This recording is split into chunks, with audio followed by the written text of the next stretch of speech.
We are now joined by Denny Hamlin, driver of the number 11 FedEx Throwback Toyota. We'll go ahead and open the floor to questions. Start right here with Al. Yeah, Denny, Al Pearson, Motor Week. Hold on, I'm behind all these portions. Denny, Al Pearson, Motor Week. Your track record here is spectacular. Your numbers, your statistics here.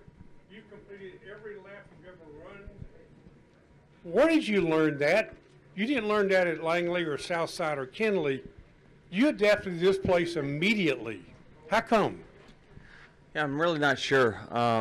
Yeah, I tested here when I was kind of auditioning for a ride at JGR in 2003, I think it was. I was at a test here with Tony, and I mean, really the first lap, I killed the wall for turn 2, and I think we ended up hitting the wall 19 or 20 or maybe even more times during that test. I mean, enough to where we didn't have any sheet metal left on the right side of the car. It had worn completely through. And just since that point, it just, you know, it just kind of, it clicked, and I came here for my very first Xfinity start and finished 8th. And just from that point on, just, I don't know, it's just something about the racetrack that fits my particular driving style. Go next to Claire. That's called the jinx. Thank you. Claire B. Lang, Sirius XM NASCAR Radio. I have 2 quick questions. One, I really like the video stories of you with your family, and I wonder which one stood out to you. I love the one about the uniform and the glamour shot. And is there one particular one that really touched your heart? Yeah, I mean, it's awesome to, you know, kind of sit down with your parents and kind of reflect on old stories and things like that, and the sacrifices that you went through. And you know, so many families go through that on a weekly basis that we don't know about on the local short track level, and also some drivers that are in the Cup Series today. You know, the families made the same sacrifices.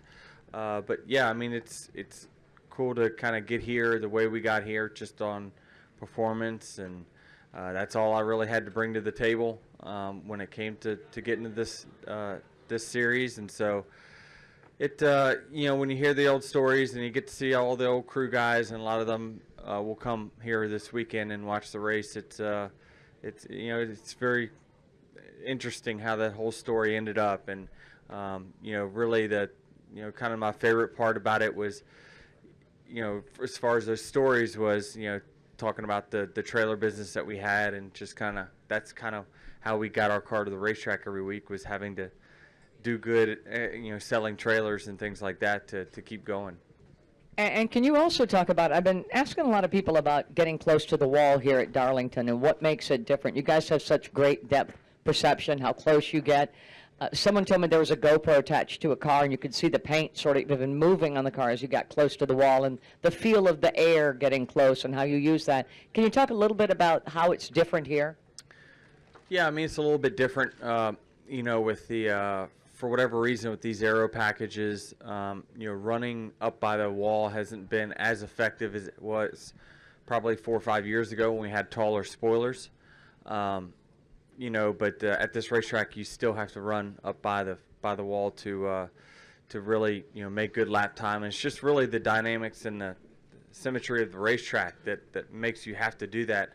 It allows you to get a better angle for corner exits, and especially at this track where it's, the corners are really tight, turns 3 and 4 as well, mostly turns 3 and 4. So it's just part of the track dynamics that makes you have to run up there. If you try to run the bottom all the way through 1 and 2, you're going to go dead straight on exit into the wall, and that's what I did in that first test that I talked about. How close are you getting here? I mean, you get right on it. I mean, you can essentially, you know, with these cars having exhaust on the right side, you can kind of hear how close you are. Even, you know, you can see it, but you also can hear it, and that kind of tells you, you know, where you're at on the racetrack. Going to go next back to Jerry.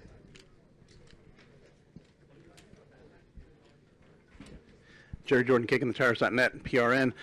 Denny, with this weekend and next weekend, not only you but several other drivers are really going to be gunning for a win. But going into Indy, what do you think that track is going to be like? As far as, do you think it's going to be battling it out, or do you think it'll end up being a tame race? I mean, the restarts might be crazy, but essentially, you can only battle it out if you can get to the person in front of you, and that's the challenge of that racetrack. Is it's a one groove track, and you can't get to the person in front of you. So you can only battle it out if you're right there with them, and the challenge there is getting to somebody.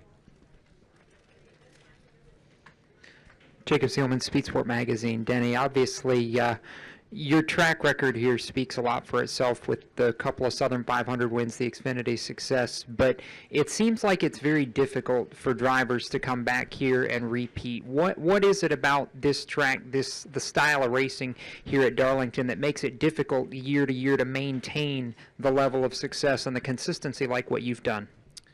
Well, I mean, I think what makes it difficult is in the Southern 500 is that it's such a long race. There's a lot of attrition and things that can happen. That's what makes it the hardest to repeat or win multiple times. Just a lot of great drivers have run, won races here because it's just a test of your, mental state, your physical state. I've fainted in the shower, I think, twice after this race, just because of, you just get so dehydrated. And I've run the Xfinity race on Saturday for the last handfuls of years, and so it really drains you after the Southern 500. So it's just you got to prepare for that. And I tell you, it's just been it's definitely one of the most physical racetracks I can think of. Way more than Coke 600 or any other racetrack. I consider this the endurance test of all, and so you got to have it all put together. You have the car that you don't make any mistakes. You got to have a fast car when it's dusk there towards the end, and then when it goes full night at the end of the race, you got to have a car that performs well. So it's really a test of a lot of different things, and that's why it's hard to repeat. Denny, Scott Chansey with the Morning News in Florence. In light of last year where both your cars failed post-race inspection, how do you view last year's wins now, and do you think NASCAR in the future might take the steps where it takes away the win, the trophy, and the prize money as well? Yeah, I mean, well, the infractions that we had, it was so small that it had no bearing on the finishes, and really previous wins that I had validated that. So it's I didn't feel bad about it at all. I had nothing to do with any of that. You hit the wall here so many times. Things move around. So yeah, in the future, I mean, I'd like to see them, take playoff points away, things like that. Not only not get playoff points, but perhaps take points that you've already earned away. I think that maybe that would perhaps deter teams from going to the next level. Denny, Pete Iacobelli with the Associated Press here in South Carolina. It hadn't been the stretch that you wanted to have, in a lot of ways, the season you wanted to have, yet you're on the verge of clinching a playoff spot.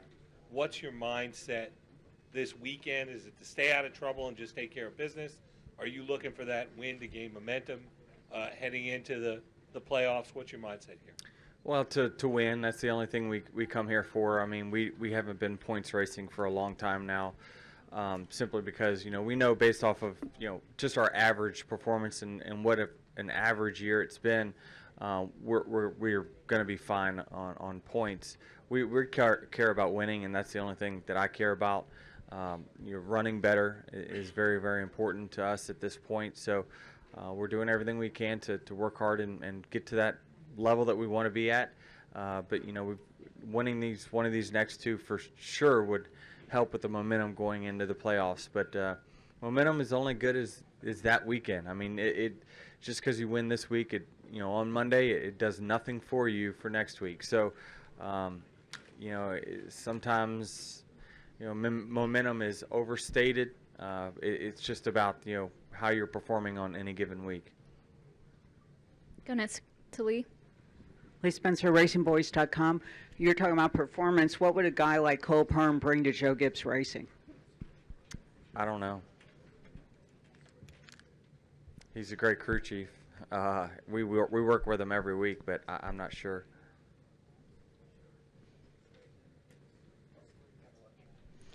Go next to Bob.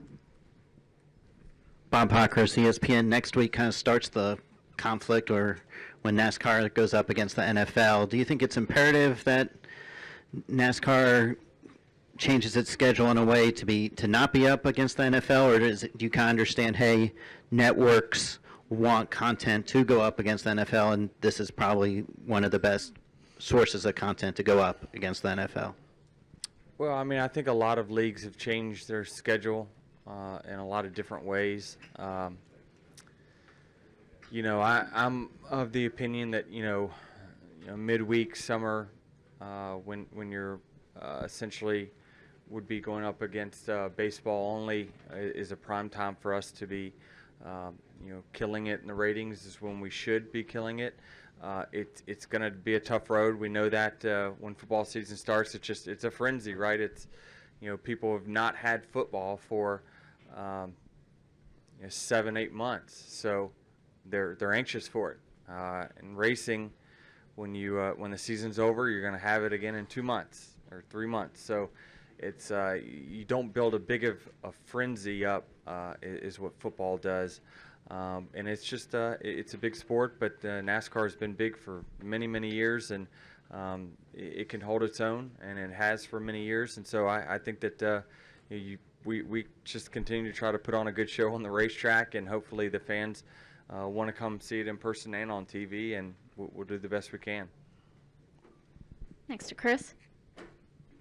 Yeah, ChrisKnightCatchruns.com. Denny, I was just curious, how important is it to you, or do you even think about keeping your winning streak intact since 2006? Keeping what? Your winning streak. You've won a race every year since 2006. Does that ever cross your mind? Do you ever sit in bed and think about it at night? I mean, how important is it to you? It's important. I mean, I think that there's only a handful of drivers that have won over 10 years straight. It's important. I still believe that we will win a race before the season is over, if not multiple. But it's got to start this weekend. I mean, the countdown's on. 2013, we waited till the last race of the year to win. A little bit of an asterisk because I was hurt most of that year. But still, it's a streak for certain that is important to me. Jonathan Merriman, NASCAR.com. Denny, I noticed you have a little bit of a shiner there under your eye. Did you settle any scores over the off week, or how'd you get that? Can you give us some details? My depth perception to someone's elbow wasn't very good in basketball, so I caught an elbow.